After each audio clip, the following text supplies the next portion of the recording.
So going back to the chemtrails, I'd written this article. I wrote a few you know, it's kept in communication with quite a few people by email, and we'd seen this thing ongoing, and then it was 4th of February last year, so just over a year ago. This was. I literally was just out again in Derby with my with those two, the children, Isaac and Elizabeth, and I just got a new digital camera, and it had a movie mode on it, just digital still camera, but the movie mode was not bad. And I took them out to the local park in Derby. It's like I've got a good children's play area, so I took them there, and I filmed in 2.5 hours 42 aircraft going over, 2.5 hours, all leaving trails. Some of them quite thick. Yeah.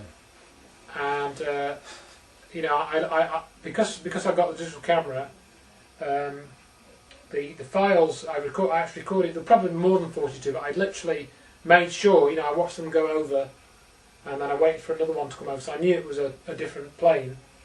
And I counted 42 different aircraft. Made the video. All the video files are time stamped because the clock on the camera was set correctly.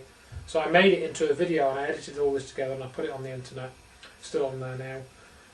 And then I thought, well, I can now prove that this is abnormal.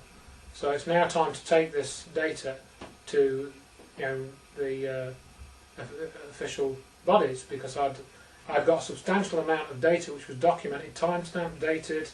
I'd taken it myself. I didn't have to rely on anybody else's set of data.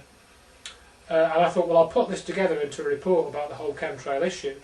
So I wrote a 20-page report, and I thought, what else should I do? Right, well, I know quite a few people now who are interested in this chemtrail phenomenon. What shall I do? I'll get them to look at this report, see what they think. Are they expressing the same level of concern as I am? If they are, I'll get them to sign it, to be a signature to this report, which is what I did. So I ended up with about, I think, 20 or possibly as many as 25 signatures to this report, and I put a bit about, you know, I think I put a bit about Wilhelm Reich, I can't remember off the top of my head, but I put a lot of pictures. We got satellite pictures as well. We've been onto the, somebody had shown me this very good, I think it's a NASA, or it might be a NOAA website, I can't remember, high resolution satellite pictures. I got satellite pictures for the 4th of February of England, and you can see the trails on the satellite picture, and this should not happen because the amount of mass in an ordinary contrail is tiny. It should not be visible from 100 miles up in space. It should be invisible. Right. But you can see these things across the UK. So I'd got the video, I'd got the pictures, we got the satellite pictures, and if that's not enough to prove the case, then what is? Right. They didn't correspond with commercial airliners. Well, that was supposed was a later question. I couldn't prove that they didn't correspond with commercial airliners because I didn't know what the flight paths of commercial airliners were. Right. That was kind of like the next step after I did this report. Maybe I should have done it beforehand, but as things turned out, I didn't do it that way around. So I sent this report to Greenpeace, I sent it to the World Wildlife Fund, sent it to the RAF, I sent it to the Department for Transport, and I sent it to the Department of Environment. So that was, I think I sent it to either 5 or 6. I think I sent it to a couple of others later on, but those were the initial 4 or 5. World Wildlife Fund said virtually nothing. They sent me a form letter about carbon footprints, and so they didn't really do anything with it. Greenpeace never responded. Department for Transport did actually respond, and the guy who responded, he was actually fairly reasonable in that he tried to have a sensible debate, and he did actually come up with some useful information, and that was a study which was done by Professor Ulrich Schumann of the Institut Atmospherique, or whatever it was, in I think that's Switzerland or somewhere. So, it might have been Belgium or Switzerland, I can't remember where. Maybe it was even Germany. I've got the Institut Atmospherique wrong. I think it was Germany actually. Yeah, assuming it would be because Schumann's a German name. So it was, yeah, it was Germany. And he sent this report. It was a 26-page report. about the formation of contrails. So I read through this report, scientific paper that this guy had done by this professor, and I looked through it, and he was going on about how these contrails formed, and it sounded quite techy, So how long do these contrails last then? Looked through this report. The only figure that was mentioned in this report was 2 minutes. That was the only specific figure in this 26-page report about the duration of contrails, how long they would last. That was the only figure that was mentioned. The rest of the report said they could, under certain conditions, last longer, or last much longer, or last significantly longer. How much longer? They didn't give it an upper limit. They didn't give it the only figure was 2 minutes. And so I read through this, and he was talking about ice supersaturation, and he said that if there's ice supersaturation in the atmosphere, which means that there is a higher than normal level of ice actually residing in that block of air, he said that regions of ice supersaturation have been measured to be 150 kilometres at their biggest. So I thought, a figure.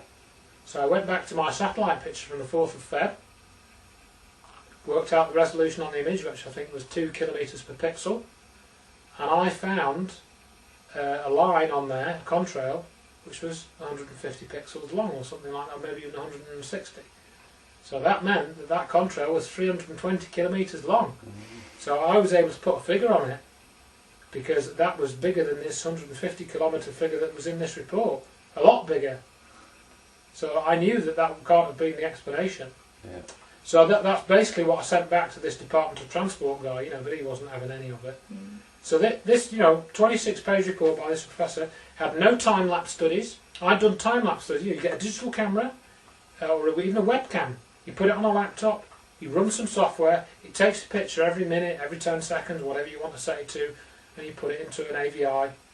You've got a time-lapse study. It costs you 20, it costs you a laptop, 200 quid, 300 quid, a webcam, 10 quid, 310 quid, and you've got yourself a contrail study. So why hadn't he done that with his? A university paper project, research project that has more budget than 300 quid. Yeah. If it's done at a kosher university, so why hadn't he done these time-lapse studies that I'd done myself with my own equipment and put in my presentations and in my report? I'd quantified that a contrail lasted at least 18 minutes, because I'd watched it, I time-lapsed it, it had gone across the frame, disappeared, and it was still there. So I knew it was at least 18 minutes. I knew it was a lot longer than that, but I just gave it the figure from the data I had. So that report went out, and obviously nothing of use really came back. Nobody was really prepared to take it any further. Going back to your comment about could you tie it with commercial airliners, I thought, well, yeah, that was the next obvious thing. I think somebody had suggested that very idea, and oh yeah, I should try that. That's an obvious thing to try. So I did a Freedom of Information request, and I wrote to the Department of Transport, and I said, please, can you tell me what flights came over Derby and made this grid 9:45 on the 10th of June. Give me the list of flights between 9 p.m. and 10 p.m. on this date. And I said, give me the list of flights between 2:15 and 4:45 on 4th of Feb 2007. Can you give me any information or all the list of flight numbers that came over my area? And of course that information is not available. They say that the air traffic control does not have that information. I believe that the reason is that air traffic control is only interested in traffic which is 15,000 feet or below. So anything that's above that, obviously they're not interested. And why should they be? Because you don't want to be bothering with all the aircraft that are coming over your country if they're just going from like Amsterdam to Canada or something. They happen to come over the UK. Your air traffic control system, if it's not going to land in the UK, you're not really bothered, are you? Yeah. So, but nevertheless, I assume that in these days of international terrorism, which doesn't exist, but that's supposed to exist. So supposedly we shouldn't have a database